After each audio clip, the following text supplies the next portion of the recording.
오늘 이 저녁에 함께 나눌 하나님의 말씀은 빌레몬서 1장 15절부터 25절까지 말씀입니다. 함께 우리가 읽어 보시겠습니다. 시작. 그가 잠시 동안 그대를 떠난 것은 아마 그대로 하여금 영원히 그를 데리고 있게 하려는 것이었는지도 모릅니다. 이제부터는 그는 종으로서가 아니라 종 이상으로 곧 사랑받는 형제로 그대의 곁에 있을 것입니다. 특히 그가 나에게 그러하다면 그대에게는 육신으로나 주님 안에서나 더욱 그러하지 않겠습니까? 그러므로 그대가 나를 동지로 생각하면 나를 맞이하듯이 그를 맞아 주십시오. 그가 그대에게 잘못한 것이 있거나 빚진 것이 있거든 그것을 내 앞으로 달아놓아 주십시오. 나 바울이 친필로 이것을 씁니다. 내가 그것을 갚아주겠습니다. 그대가 오늘의 그대가 된 것이 나에게 빚진 것이라는 사실을 나는 굳이 말하지 않겠습니다. 형제여, 나는 주님 안에서 그대의 호의를 바랍니다. 그리스도 안에서 나의 마음에 생기를 넣어 주십시오. 나는 그대의 순종을 확신하며 이 글을 씁니다. 나는 그대가 내가 말한 것 이상으로 해 주리라는 것을 압니다. 그리고 나를 위하여 숙소를 마련해 주십시오. 여러분의 기도로 내가 여러분에게 갈 수 있기를 바랍니다. 그리스도 예수 안에서 나와 함께 갇힌 에바브라가 그대에게 문안합니다. 나의 동력자인 마가와 아리스토다고와 데마와 누가도 문안합니다. 주 예수 그리스도의 은혜가 여러분의 영과 함께 하기를 빕니다. 아멘. 수요일 저녁에 다시 한번 여러분을 예배 가운데 함께 만나게 되어서 반갑고 주의 이름으로 축복합니다. 요즘 늘 그 이슈가 되는 것이 그 광명 시흥단지, 그게 LH 직원들, LH 직원만이 아닌 것 같아요. 시청 직원도 있는 것 같기도 하고, 3년 전부터 움직였답니다. 땅을 사서, 지난달 24일인가요? 발표가 되자, 차로 막 사람들이 와서 막 나무를 심어 놓고 막 그랬답니다. 그 나무 하나 심는데도, 보상을 받는 게 또 굉장히 또 몇백만 원 되는 모양이에요. 그래서 마을 주민들이 희한한 사람들이라고 생각했는데, 이런 일이 벌어졌고. 또 뭐 이장이라든지 이런 사람들은 또 동네 마을 주민도 알고 있었대요. 여기가 택지로 개발될 것이다. 그래가 지금 수사하는 사람들이 상당히 좀 어느 정도까지 확대해야 되느냐. 심지어 뭐 야권에서는 1차, 2차까지도 확대해야 된다. 아마 그러면 나라 뒤집어질 것 같습니다. 저들은 이런 소식을 일찍 듣고 자기들 가족이나 친지에게 명해서 이 땅을 구입하고 이럴 때 신났을 것 같아요. 남들이 모르는 소식을 일찍, 돈 되는 소식이잖아. 일찍 알고 뭔가 작업하고 이럴 때 성경에 나오는 그 보물 찾는 그런 기분 아닐까요? 밭을 이렇게 갈다가 보물을 발견했어. 멀리 덮어놓고 집에 가서 재산 다 정리하고 아무래도 이야기하면 안 돼요. 아내나 자식들은 아버지 미쳤어요. 당신 미쳤다 그러겠죠. 근데 입 닫고 다 정리하고 그 밭대기 조그만한 거 산다는 거예요. 왜? 그 안에 보물이 있으니까. 그 얼마나 설레고 얼마나 막 남들은 모르고 욕하지만 그 욕이 나를 분노하게 할까요? 아니에요. 나는 신나는 거예요. 오늘 성경에 사도 바울이 내 마음에 생기를 넣어 주십시오. 이런 표현이 저한테 굉장히 많이 와닿았습니다. 이 본문은 그냥 뭐 평범한 이야기, 우리가 다 아는 용서에 관한 이야기고, 그 오네시모를 용서해라, 뭐 그런 내용이에요. 그런데 이 말씀을 계속 묵상을 하고 곰곰이 생각하다 보니까 이 마음에 생기를 넣는다는 이 표현이 저한테는 되게 크게 왔습니다. 마음에 생기만 와 있으면요, 누가 뭐라고 해도 나를 욕하고 미쳤다 그래도 나는 기분 좋을 것 같아. 아마 그런 내용일 것 같아요. 그래서 말씀 중에도 나오는 그 내용들, 아버지가 미쳤다고 동네 주민이 지 양반 돌았다고 그래도 집안 정리 싹 하고 그 땅을 살 때 그 마음은 얼마나 신났을까요? 말은 못해요. 근데 속에는 막 생기가 그냥 뭐 이렇게 불어넣는 정도가 아니라 막 넘쳐가 뭐 펄펄 뛰는 거 아닐까? 그런 생각을 해봅니다. 그런데 LH 직원이라든지 공무원들은 지들은 생기를 넘쳤지만 그것을 아는 국민들은 생기가 아니라 죽을 사자, 사기가 막 넘치는 것 같아요. 다들 막 화가 나고 분노가 일어나는, 분기가 막 넘치게 만드는 그런 엉터리 같은 이야기다. 근데 바울은 내 마음에 생기를 넣어달라고 할 때 이 생기는 바울에게 생기뿐 아니라 그 빌레몬에게도 똑같은 생기를 지금 주문하는 것 같아요. 그래서 이 말씀 묵상할 때 오늘 포인트가 나는 생기지만 내가 아닌 다른 사람에게는 죽을 생기, 또 죽을 기운, 분기가 나오게 하는, 이거는 좋은 생기가 아니다. 나에게도 생기가 나고 상대에게도 생기가 날 수 있는, 우리 마음에 정말 하나님 원하시는 이런 생기로 사는 방법이 무엇인가를 한번 말씀을 통해서 한번 살펴보려고 합니다. 바울은 지금 그 로마 감옥이라는 곳에 있습니다.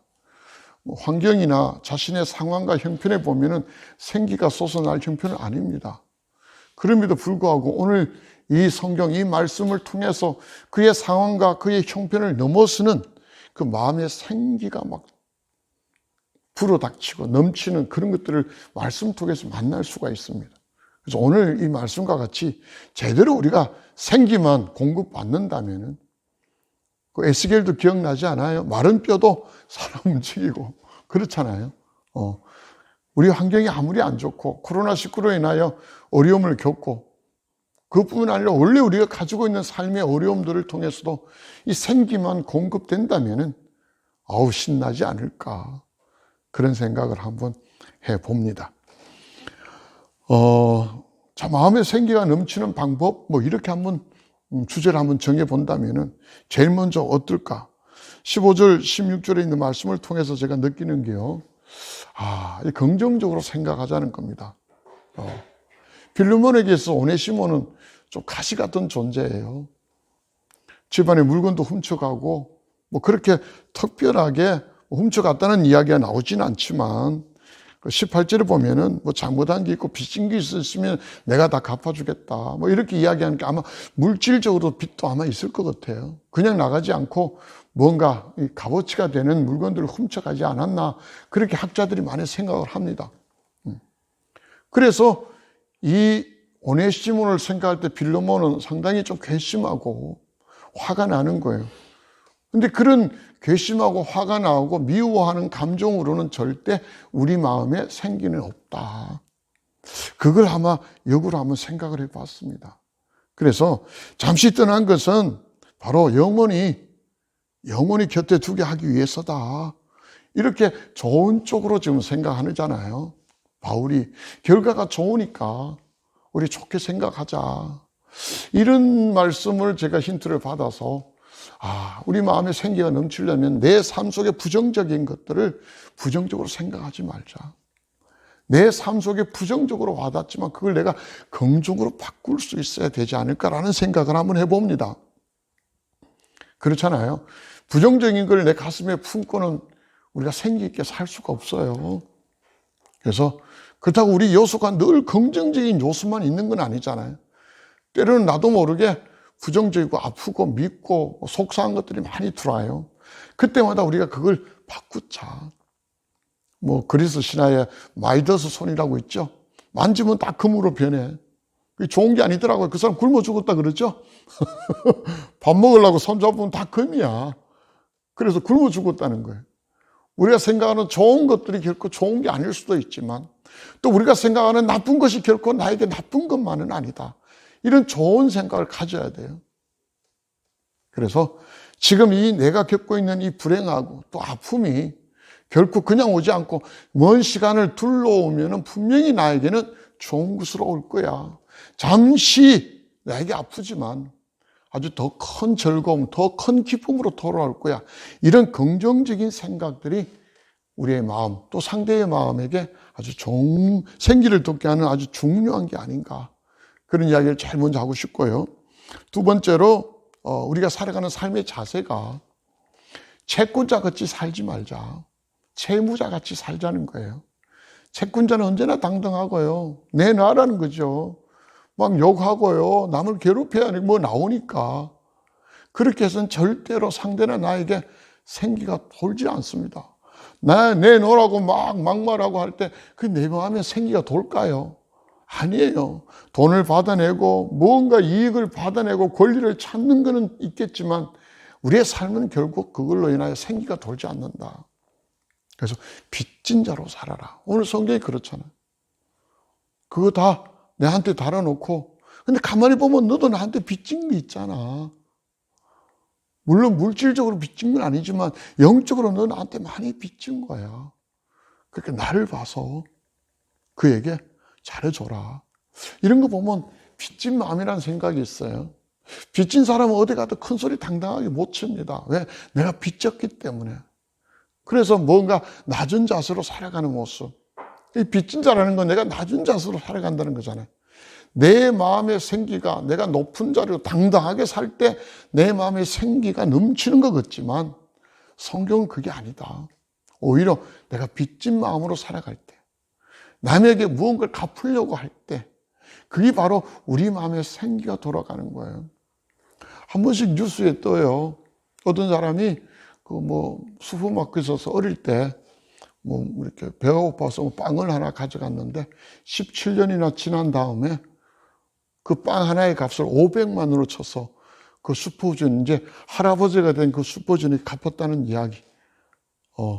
그 빵 하나 값이 얼마였겠어요? 그 당시에만 해도 20원, 30원, 50원 했겠나요? 근데 그게 500만 원으로 들어옵니다. 근데 정작 주인은 그거 잊어먹었다는, 도둑맞았다는 생각도 못하고 있어요. 근데 그 500만 원을 갖고 이분은 얼마나 마음에 생기가 돋았고, 그죠? 그것도 할아버지가 된 그 슈퍼 가게 주인이었던 그 할아버지는 또 얼마나 마음에 생기가 돌았을까요? 이 돈의 문제가 아니에요.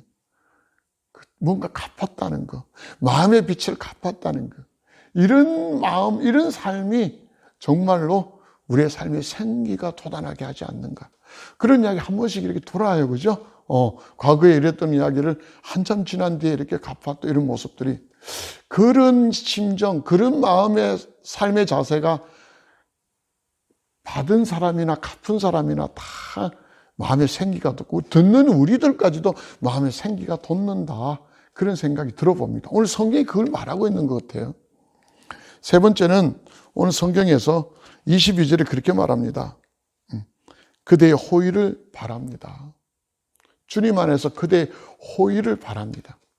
호의를 기대하는 마음, 또 호의를 보이는 마음, 이런 그 삶이 나나 또 우리와 함께 살아가는 사람들에게 마음의 생기를 불어넣는 게 아닌가. 호의라는 것은 들으면요, 들을수록 좀 뭔가 이렇게 저는 스마일 같아요. 아, 호의를 베푼다. 또 호의를 받는다. 이 호의라는 것은 정말 필요할 때 가장 필요한 게 아닐까. 정말 그 호의를 정말 갈급하는 사람들에게 베풀어지는 그 호의는 다른 것하고 어떻게 비교할 수 없는 그런 최고의 것이 아닌가라는 생각을 해봅니다. 쫄쫄 굶은 사람에게 그 베풀어지는 그 밥 한 그릇. 제가 신학교에서 같이 자고 공부했던 제 1년 선배입니다만은 나이는 저하고 똑같았어요. 그 강원한, 그 당시에 전도사님이었죠. 지금은 안동에 있는 풍성한 침례교회 목사님이십니다.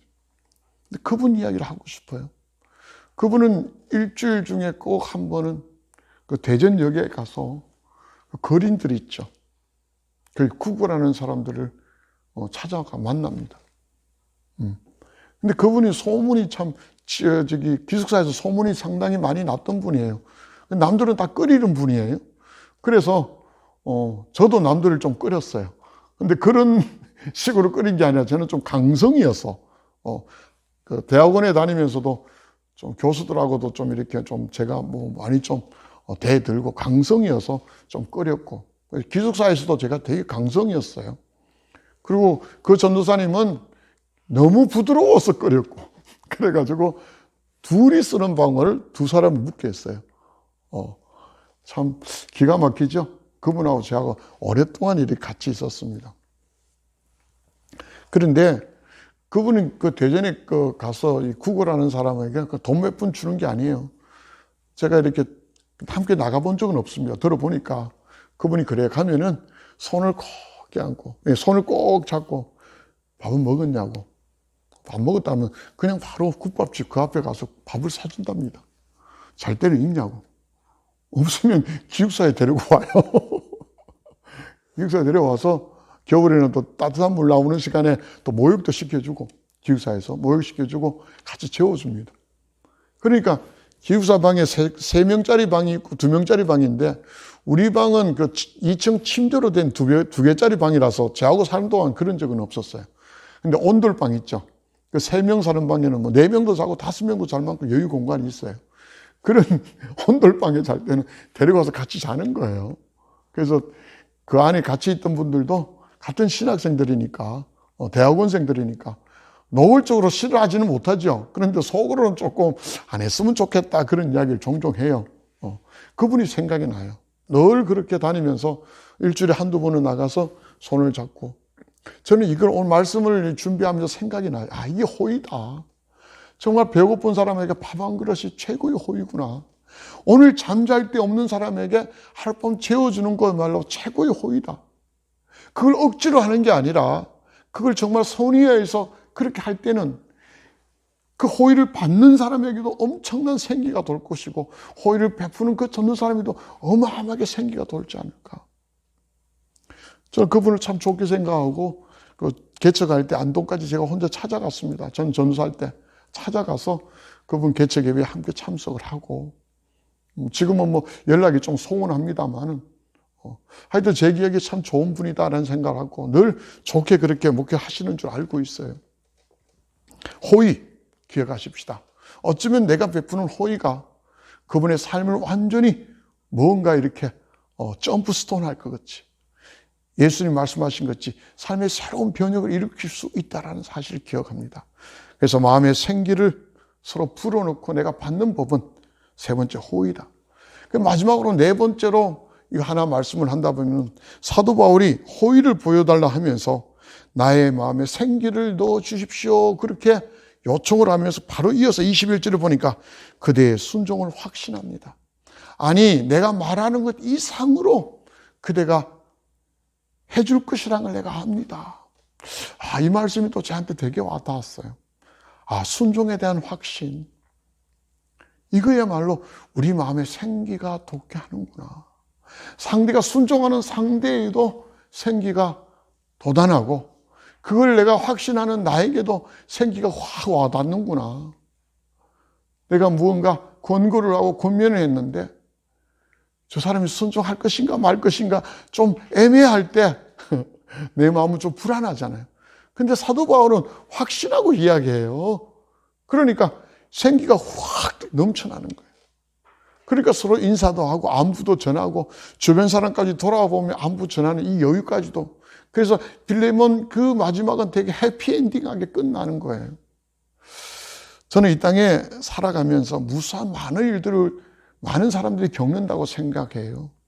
근데 어떤 일을 겪든지 간에 우리의 마음에 생기만 계속 불어넣을 수만 있다면 삶이 아마 그 어떤 세상 사람들이 말하는 지옥 끝이라 할지라도 우리는 지옥 끝이 아닌 신나게 살 수 있지 않을까. 어떤 위기 가운데, 어떤 슬픔 가운데, 어떤 최악의 상관 속에서도 오늘 바울이 경험했던, 로마 감옥에서 경험했던 이 마음의 생기만 우리에게 와닿는다면 우리 떨쳐 일어날 수가 있다. 그 상황을 얼마든지 이겨나갈 수가 있고 그 형편들을 얼마나 우리가 영향을 받지 않고 믿음의 삶을 살아갈 수 있겠다라는 생각이 이 말씀을 통해서 오늘로 저에게 와 닿았습니다. 모든 어려운 일들을 어렵게 받아들이지 마시고 여러분이 한번 변화시켜 보십시오. 긍정의 마음, 긍정의 생각으로 한번 바꿔 보십시오. 말 잘 안 듣는 아이가 있나요? 세계 유인들은 다 어릴 때부터 말 잘 안 들었습니다. 순종 잘하면 잘하는 대로 또 멋있겠지만 또 뭔가 반항적이고 이런 애들이 세계를 변화시키고 뒤집습니다. 한번 저는 역사를 좋아해서 공부를 했거든요. 역사를 보면요, 세계를 뒤바꾼 인물들은 장남들이 아니에요. 차남들이에요. 장남은 그냥 순종하고 잘 받아들이지만 차남은 받아들일 게 없어요. 과거에 뭔가 뒤집어야 돼요. 그래서 풍운아들, 혁명가들은 대부분 차남에서 많이 나와요. 내 아이가 말 듣지 않는다고 속상해하지 마십시오.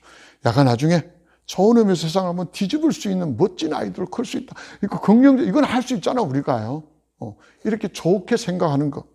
그리고 무언가 내가 낮은 마음으로, 빚 갚는다는 마음으로 할 수 있다면 나도 기쁘고 상대도 기쁘고, 또 나아가서 내가 베푸는 호의 하나가 정말 세상을 밝혀주고 내 마음에 생기를 불어넣는다는 이 말씀까지 더해주며, 또 말씀 앞에 순종하는 삶의 모습들, 내가 순종하고 또 내가 함께하는 공동체에서 순종하는 것들을 내가 확신할 수 있다면 아마 금상첨화의 마음의 생기가 우리 속에서 빠져나가지가 않을 거다. 계속 공급받아서 철철 넘쳐나갈 것이다. 아마 사도 바울이 로마 감옥에서 사는 비결이 이게 아니었을까라는 생각을 말씀을 묵상하면서 깨닫습니다. 2년 동안. 그 결국은 어쩌면 죽을 수밖에 없는 자기의 삶을 내다봅니다. 그 나이가 들어서 이제는 누가 자기를 수발들어야 사는 그런 감옥의 삶 속에서 그가 또 지금은 대마가 있잖아, 그죠? 아리스토하고 대마가 있지만 대마도 자기를 버리고 떠나갔다고 성경은 말하잖아요. 지금은 누가만 나와 함께 있다. 그런 상황 속에서도 마음의 생기를 잃어버리지, 생기가 아니라 삶의 어떤 것들을 버리지 못하고 살아가는 그 비결이 마음의 생기가 가득가득 찼을 것이다 라는 생각을 해봅니다.